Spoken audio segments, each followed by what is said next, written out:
Assalamu alaikum warahmatullah. To ga wani gida a rijiyar zaki bayan layin Garba Izala.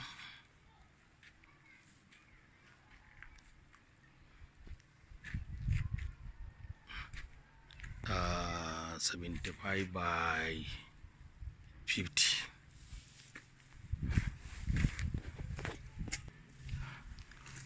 Garba Izala. Nan parking space ne dai gashi nan akalla motoci mota 5.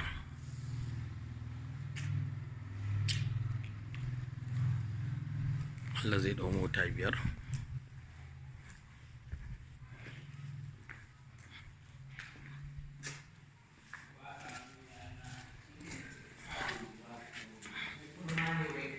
Sannan ku da aiki, na gaji ya aiki.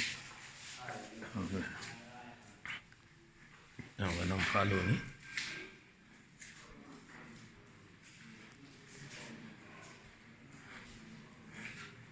Falo ne nan gunga kicin.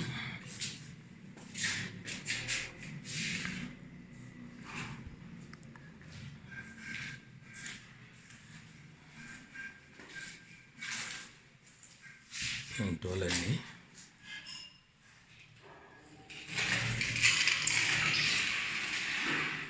A ɗaki kayan wuta ake sawa.